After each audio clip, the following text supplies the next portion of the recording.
Hello, everybody. Welcome back to the Jew to You podcast. In the first two episodes, I laid out to beginners like you who are seeking to return to Judaism how to return to your roots in the easiest possible ways. Today, I want to explain why you should be proud to be a Jew, what you've been missing out on, and how it will add to your life. I'll tell you things about Judaism that you've never heard before in your secular upbringing and your non-religious, somewhat dangerous lifestyle. Secular and non-religious is the reality of who I was and who you are now. You're a Jew and you don't seek out the goodness of your culture by adding just a little bit of Jewish ritual into your life. Therefore, you don't contribute as much goodness in the world as you could. Subconsciously, that pains you.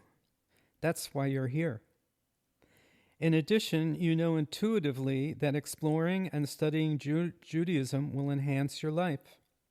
Yet you still don't do it because you don't know where to start. Well, you just started because you are listening to this podcast.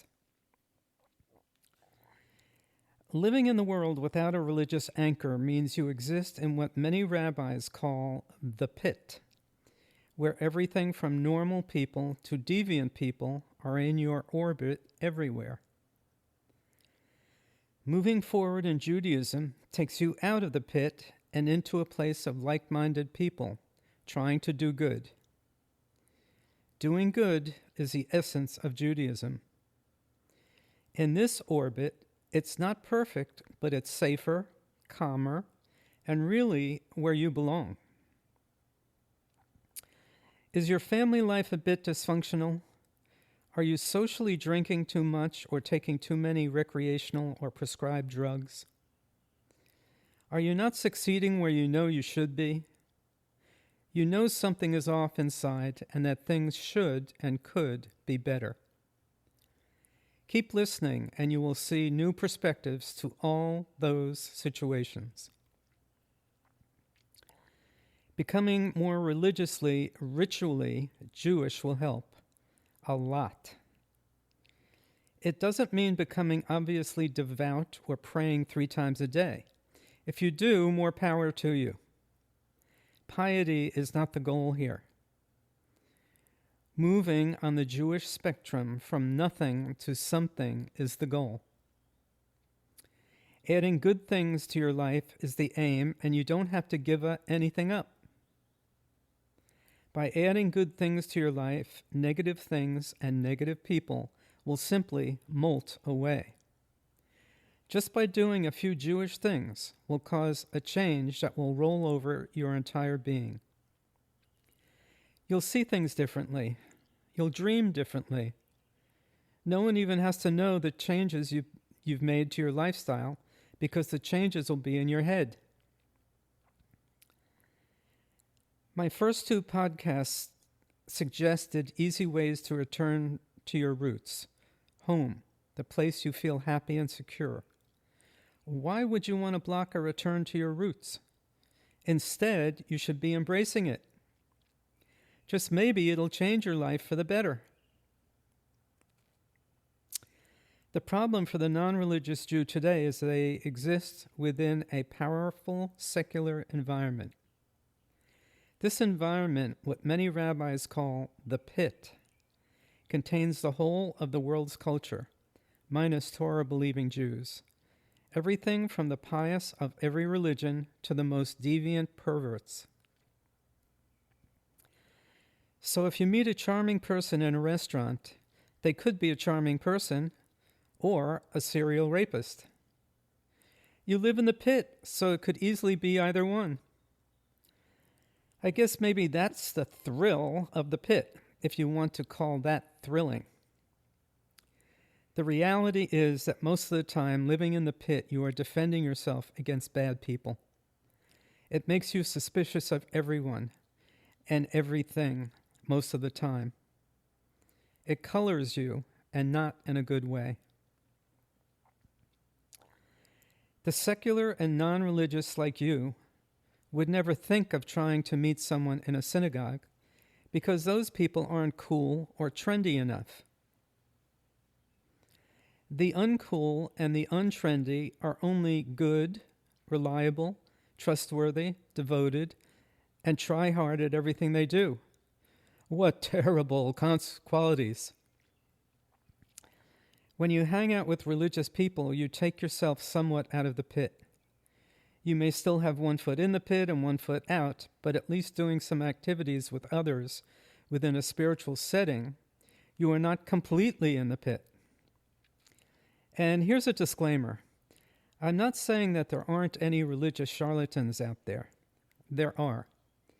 I'm just saying that within the Jewish communities, all denominations considered, there is much, much less of it. In today's secular culture, people lie, steal, and cheat as easily as they breathe. They smile, joke, live high lives, but know nothing of the Ten Commandments. When the secular and the religious meet, it's like they are talking two different languages. Secular people know that it's wrong to commit adultery, but when they are actually tempted, wrong isn't an issue for them. Pleasure is the main goal, regardless of right or wrong. Everyone knows that lying is bad, but when you tell your child to tell a phone caller that you are not home when you obviously are, you are telling that child that small lies, white lies, are not so bad after all, and sometimes actually useful. Yet when asked, that same person would say that they teach their children to be honest at all times. There is also this thing called intention. In the secular world, intentions are the get-out-of-jail-free card, literally. Violent protesters are arrested but not prosecuted because their intentions are considered by other secularists good. They are protesting police brutality, racism, or any other such thing, so burning down buildings, destroying the property of others, and creating mayhem is easily and rightfully forgiven. Out of jail they go. Secular people will take out a loan with every intention to pay it off, so when they don't pay it off, they are still good people. They just had a slight lack of finances problem. All intentions become real only when actions make them real. If there is no action on the intention, then the intention becomes, in reality, a lie. Somehow, in the secular world today, where inactions are many times ignored, a lie then becomes good. In the religious world, intentions translate into obligations, and in the Jewish world, life is filled with obligations. The more you fulfill obligations, the easier it gets, because you become more practiced at it. Within Jewish communities, an intention, even the smallest one, is almost always carried out. I like that about people, and I like that about Judaism. How did intentions gain such enormous power? It used to be that if you had every intention to plant the crop, but you failed to take the action, you would have no food. The secular world has changed all that. Pretty cool, huh? Now you can fail to produce and still succeed. Excuses and rationalizations rule the day. Have a heart, one might say, or give me a break. So you can cheat on a test and still get a college degree.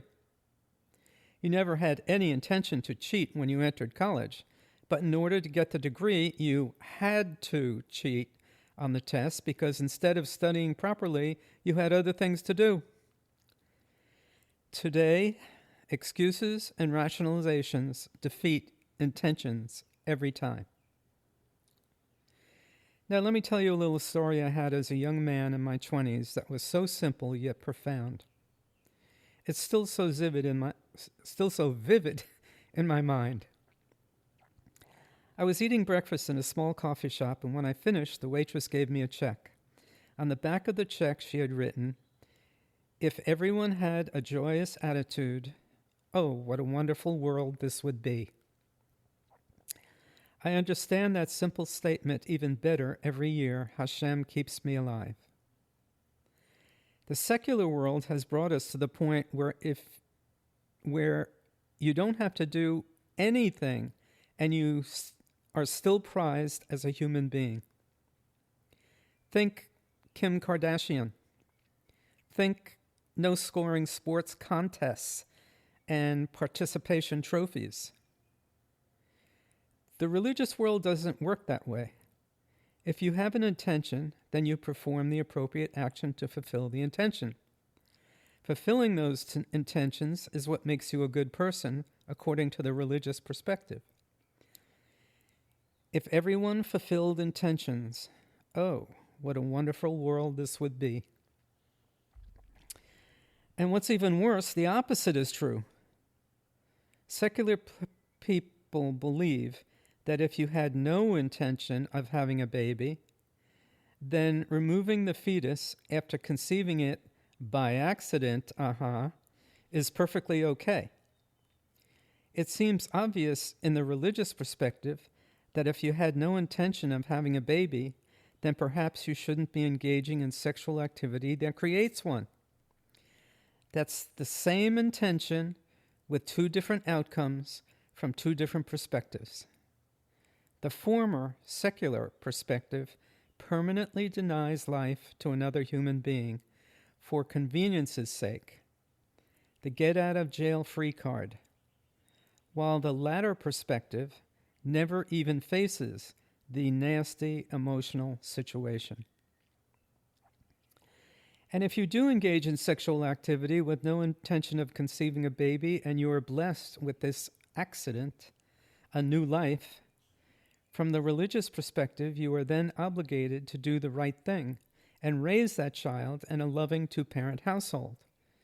And if you are incapable of providing that, there are plenty of loving two-parent households waiting to adopt that infant.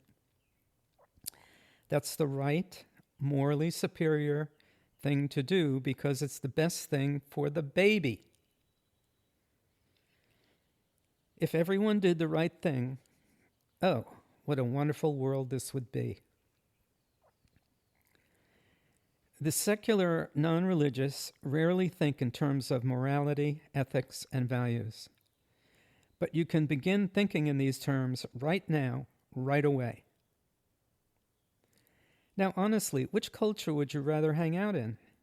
Do you want to surround yourself with people who lie, steal, and cheat as easily as they breathe? Or with people who are doing their best not to lie, steal, or cheat? Do you want to be around people who have intentions with no follow-through? Or around people who do what they say they will do? The 10 Commandments are right there. Just do your best to live by them. If you mention the 10 Commandments to a secular person, their eyes glaze over.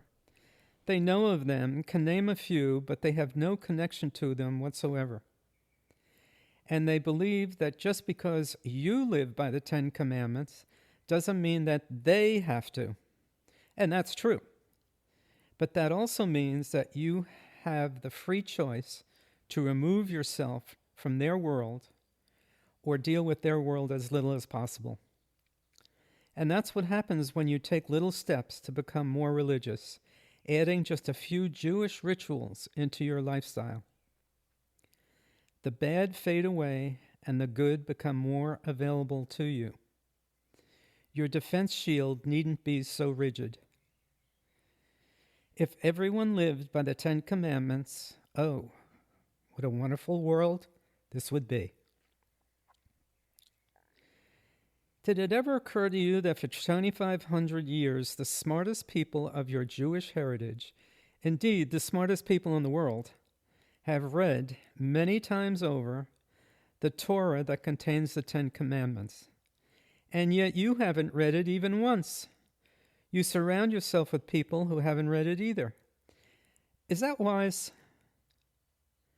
If smart people have been reading it throughout millennia, don't you think there might be something in the Torah that could enhance your life even a little?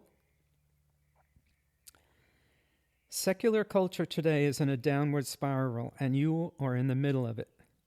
Movies, music, art, sports, everything has become political, with little redeeming social value. America was founded upon a Judeo-Christian ethic based on the Ten Commandments, but secularism is now winning the day. Prayer is out of the schools, the Ten Commandments are out of the courthouses, and even saying Merry Christmas can be hazardous to your health. To a secularist, the brilliant answer to stopping the increase in gun violence is to ban guns from law-abiding people who don't commit gun violence. Should we ban cell phones because texting while driving causes death?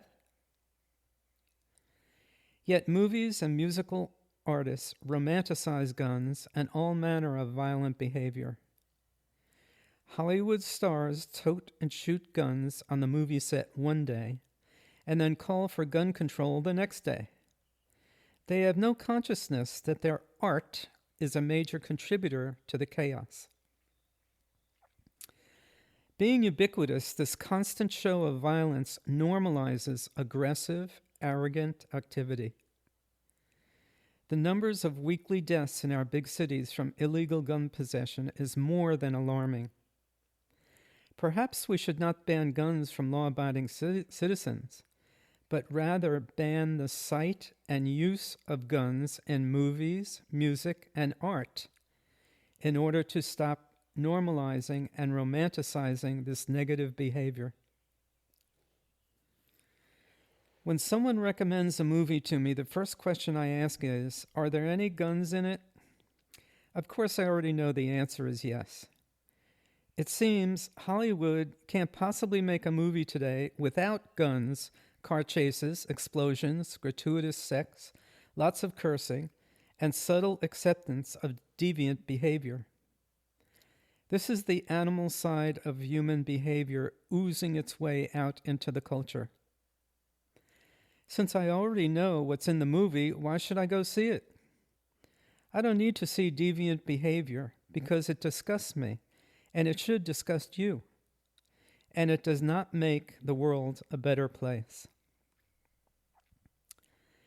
Needless to say, I haven't seen a Hollywood movie in over 30 years. Can't there be drama? Can't there be an interesting story told without the use of guns or bloodshed? Even before my current Jewish studies changed my perspective, I knew this form of entertainment was harmful to the psyche. I own a gun, and I know others who do. None of us ever brandish the gun or handle it irresponsibly, and I know of no one who has been shot by a gun. I carry the gun because the American culture has surrounded me with people who are constantly exercising their animal nature, glorifying and romanticizing it, so the chances of violent behavior being used against me is increasing every day. Almost all gun owners carry their weapon, and at the same time, they pray that they will never have to use it. In reality, the secular Jew, like you, has trapped himself. You are a slave to the constant barrage of secular deviancy and potential dangers surrounding you. The good news is that you are your own Pharaoh, and there is an escape hatch. You just have to wiggle through it, and you can. You don't have to convince Pharaoh with devastating miracles to let you go. You just have to convince yourself to let you go. If everyone could wiggle away from secularism, oh, what a wonderful world this would be. All you have to do is turn away from your current lifestyle for just a short period of time each day to do something Jewish, something good. And what you will see happen to you will be remarkable. A view of Hashem is quite remarkable. So on one hand, you have a mundane life, and on the other hand, you can have amazing perceptions. With that in mind, this new shift in your life should actually be quite stimulating and motivating. You already have the natural desire and spark within you to move from the animal to the spiritual. Otherwise, you wouldn't be listening to this podcast. Currently, you just don't see it that way, but your vision can and will change. So, walk right into the desert with no food or water. Hashem will be there with you. Start doing some easy Jewish rituals, like lighting Shabbat candles every Friday night. It takes 2 minutes. Big deal. Buy a mezuzah for your door. Each week there is a chapter read by Jews from the Torah. Take 30 minutes and read it. You'll then have some questions begging for answers, and you'll start finding ways to get those questions answered, like reading more, going to a class, meeting a rabbi or two. Then you'll realize, hey, no one talks about this stuff in my non-religious world. And then you're on your way. If everyone lived with more Jewish ritual, oh, what a wonderful world this would be. Shalom. See you next week.